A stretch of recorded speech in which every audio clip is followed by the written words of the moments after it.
Olá, bom dia, eu sou Sara Pires e começa agora o Tocantins Rural, hoje quinta-feira, 7 de setembro, dia da independência do Brasil. Vamos ver o que é destaque no agronegócio tocantinense?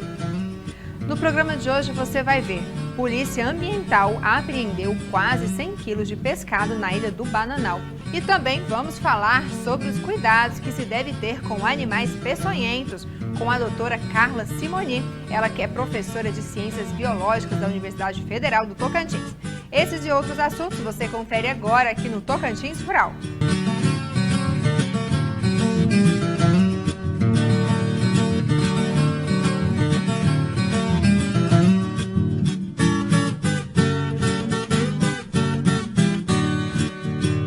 De acordo com o CPEA, o PIB da cadeia da soja e do biodiesel pode crescer 20% só nesse ano de 2023. Confira. O PIB total da cadeia da soja e do biodiesel deve crescer 19,88% em 2023 frente a 2022, conforme estimativa realizada pelo CPEA. Segundo pesquisadores, esse desempenho reflete os crescimentos estimados em todos os segmentos do PIB de 6,2% para insumos, de 38% para a soja dentro da porteira e de 3% para a agroindústria e de 15% para os agroserviços. Diante disso, o valor do PIB agregado pela cadeia produtiva pode alcançar 691 bilhões em 2023, representando 28,5% do PIB do agronegócio brasileiro e de 6,3% do PIB total do país. Apesar desse excelente resultado do PIB, devido ao comportamento desfavorável dos preços, pesquisadores ressaltam que o aumento do PIB renda poderá ser de apenas 0,42% em 2023. Em outras palavras, a renda oferida pelos agentes da cadeia produtiva poderá crescer apenas 0,42% acima da inflação média do país. Mesmo após registrar valores recordes em 2022, houve aumento de 2,46% na receita com as exportações dos produtos da cadeia produtiva no primeiro trimestre de 2023, frente ao mesmo período de 2022. De acordo com pesquisadores, esse crescimento trimestral do valor exportado está atrelado aos maiores preços de exportação, tendo em vista o menor volume embarcado. O avanço no valor exportado foi impulsionado pelos aumentos observados para o farelo, o óleo e o biodiesel, com exportações menores para a soja em grão, o glicerol e a proteína de soja. O biodiesel foi o produto com aumento mais expressivo nas exportações do primeiro trimestre. Você sabe aonde encontrar as melhores ferramentas, máquinas e parafusos? Isso mesmo, é na Ferpan. Na Ferpan você pode comprar o seu produto sem sair de casa. É muito fácil, compre pelo site ferpan.com.br e receba na sua porta, ou é só retirar direto em uma das lojas após 2 horas de confirmação do pagamento. Tá vendo? É rápido e prático. Compre também pelo WhatsApp 21 11 3600. A Polícia Ambiental apreendeu aqui no estado do Tocantins quase 100 quilos de pescado após denúncia de um suspeito na ilha do Bananal. Equipes do Batalhão Ambiental de Sandolândia e também Araguaçu receberam a informação de que uma caravana estava na região com pelo menos 3 carros e 12 pessoas estavam há mais de 3 dias no interior da ilha realizando pescas ilegais. O cultivo de peixes em tanques-rede escavados e elevados vem se mostrando uma excelente oportunidade para produtores rurais aqui do estado do Tocantins, devido ao grande potencial para a produção. Confira!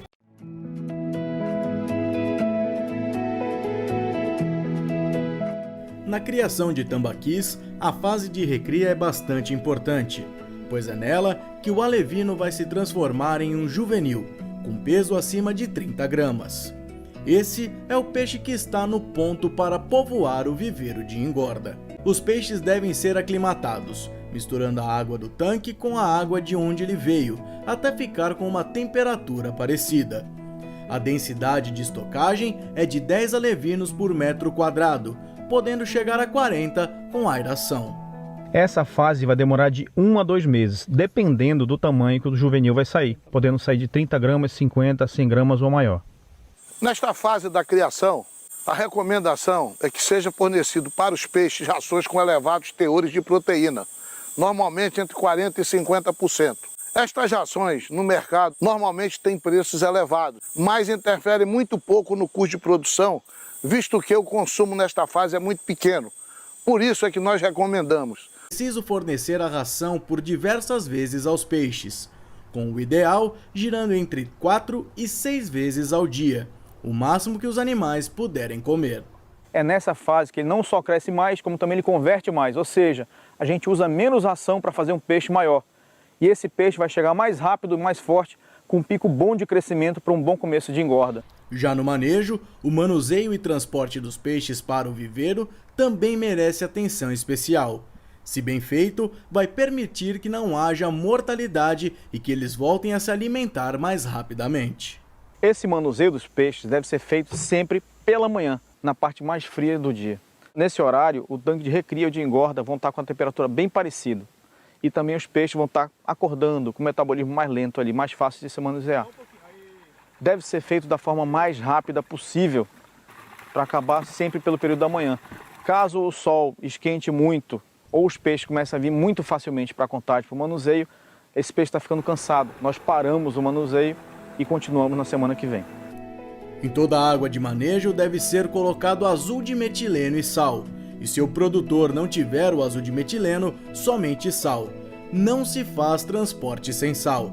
Fazer esse peixe chegar menos estressado ao tanque de engorda. O sal deve ser utilizado em todo o manejo com peixe, inclusive nas biometrias mensais que a gente faz para corrigir a quantidade de ração a ser fornecida. Outro ponto importante no manejo é saber o número de peixes que será transportado para os tanques. É importante saber exatamente a quantidade de peixe que vai se transportar para aquele viveiro. E no transporte, é da hora que pega os peixes para colocar na caixa ou no saco de transporte, tem que ser conferido todos os peixes para não correr risco. Os peixes são contados um a um até chegar na quantidade prevista do tanque. Temos que ter um grande cuidado de não maltratar esse peixe, não ferir esse peixe, para que ele tenha o mínimo de mortalidade possível, geralmente 0, e para que amanhã esse peixe esteja comendo de novo. Com isso, o processo de engorda se inicia e é considerado o mais longo na criação dos tambaquis. Por esse motivo, e também por ser a fase que se mais gasta dinheiro, ele precisa também de um cuidado especial. A primeira coisa que você tem que saber para começar a engorda é a densidade de estocagem, ou seja, a quantidade de peixes que você vai colocar em cada hectare de lâmina d'água. Existem 2 sistemas de criação para tambaqui. O sistema convencional, que a gente cria sem aeradores, somente com aeração de emergência, e o sistema intensivo, que nós trabalhamos com aeração continuamente, todos os dias. No cultivo intensivo, os aeradores são ligados às 9 da noite e desligados às 6 da manhã. Caso seja percebido que o oxigênio continua baixo, o sistema deve ser religado. Já no convencional, os aeradores de emergência funcionam somente quando o baixo oxigênio for registrado. No sistema convencional, nós utilizamos de 2.000 a 2.500 tambaquis por hectare. No sistema intensivo, nós utilizamos 7.000 peixes por hectare. Na engorda é necessário que sejam realizadas biometrias mensais, através de uma amostra de 100 peixes. São elas que informarão o desempenho geral do cultivo e também permitirão que se faça uma avaliação do estado físico e sanitário naquele momento. Com o conhecimento desse peso médio do peixe no seu tanque, você multiplica esse peso médio pelo total de peixe que tem no tanque, aquele que você passou no final da recria. Multiplicando um pelo outro, você vai conhecer a biomassa do seu tanque. O que é a biomassa? É o total de peixe que você tem no tanque em quilos, em quilograma.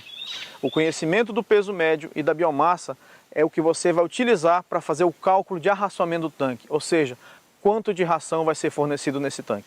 É fundamental que o piscicultor se atente com muito critério à alimentação dos peixes, pois este item representa aproximadamente 70% do custo de toda a produção.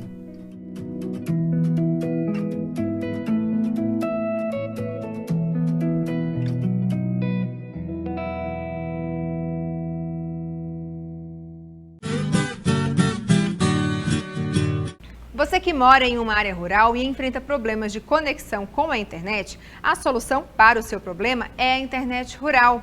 Com ela, você terá acesso à internet de alta velocidade em sua propriedade rural. A Nortenet é especialista em internet rural e tem uma infraestrutura completa para oferecer o melhor serviço de internet para as áreas rurais. No próximo bloco, iremos falar sobre animais peçonhentos com a doutora Carla Simoni, professora de Ciências Biológicas da UFT.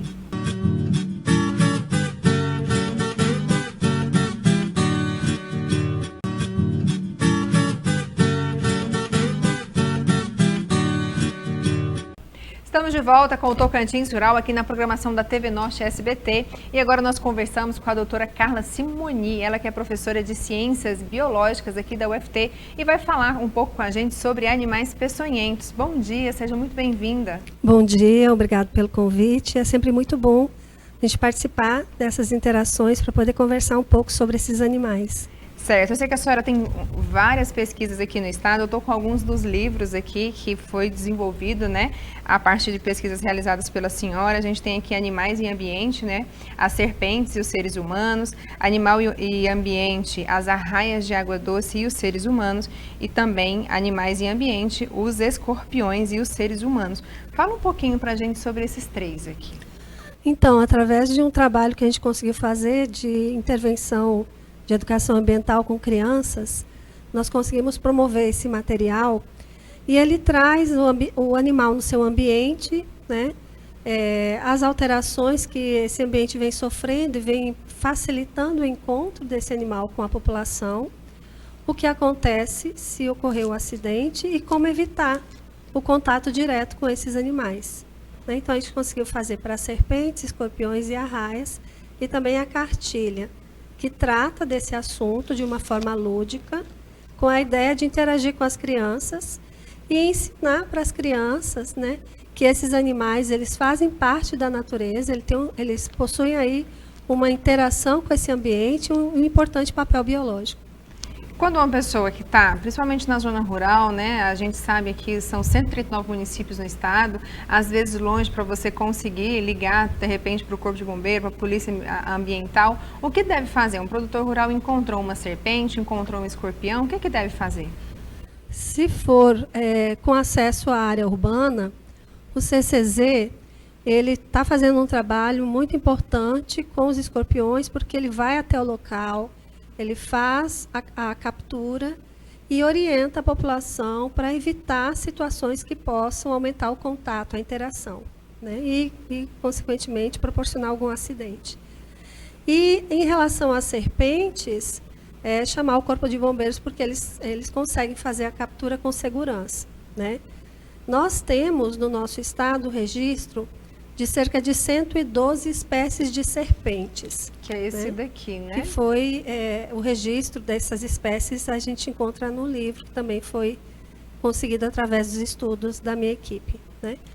Dessas serpentes, somente 12 são perigosas, peçonhentas, que podem causar, se causar o acidente, trazem algum problema, né, para a pessoa que foi acidentada. As outras, elas não vão gerar nenhum tipo de risco. Só que a população, quando visualiza uma serpente, ela fica com tanto medo que a primeira ação é tentar matá-la, né? Então, eu chamo atenção para isso porque a maioria das espécies que nós temos no nosso estado, elas são nocivas, elas não causam nenhum tipo de problema. E possuem um papel importante no controle de outros animais, né, o controle biológico. É muito bom saber disso, doutora, porque assim, a primeira reação quando a gente vê uma serpente é de medo, né? E eu, particularmente, acredito que as pessoas que estão em casa também, não sabia que todas essas catalogadas aqui, mais de 100, apenas 12 que oferecem risco ao ser humano. E aí um resultado importante que nós tivemos também, porque nós testamos a erva tipi, que é uma planta que nós temos aqui no Tocantins, ela é encontrada com muita facilidade, e ela traz uma repelência para serpentes. Então, também pessoas que têm muitos casos encontram muitas serpentes, ou muitos casos de serpentes, né, no ambiente que trabalha, uma das opções é plantar, né, a erva tipi ao redor desses espaços, que isso vai ajudar a mobilizar as serpentes para que elas não se aproximem, a Doutora, distanciar. essa erva Tipi. tipi, ela tem algum outro nome para as pessoas? Algum outro nome popular? Esse é o Conhece nome popular. o nome popular A dela. Pitiveria aliácea, o nome científico, e erva tipi é popularmente conhecida aqui no estado. Certo. Eu sei que a senhora, juntamente com o seu grupo, estão desenvolvendo pesquisas agora aqui no estado do Tocantins, né? Qual o objetivo dessas pesquisas que estão sendo desenvolvidas? Hoje a linha que a gente está seguindo é caracterizar um pouco esses venenos. A gente conseguiu fazer essa caracterização com a espécie mais frequente aqui no Tocantins, que é a Botrytis mugni, uma espécie de jararaca. A gente conseguiu verificar, validar a ação do antiveneno, que é o soro, né, para tratamento, junto com um trabalho feito no Instituto Butantan. Mas a gente também está estudando plantas que têm ação, que são indicadas pela população, que são sugeridas pela população, com ação antiofídica. E a gente fez, nosso último trabalho agora foi com o buriti, com o óleo de buriti, e a gente conseguiu um resultado bem interessante. Excelente. Eu já escutei, né, da minha avó falar, da minha mãe e dos tios, né? Em acidente, toma óleo de buriti. Então, agora está sendo feito o estudo nesse sentido. Isso, a gente verificou que o relato da população é usar uma colher de óleo de buriti para ingerir e passar no local da lesão. E a gente experimentalmente verificou que realmente isso tem efeito.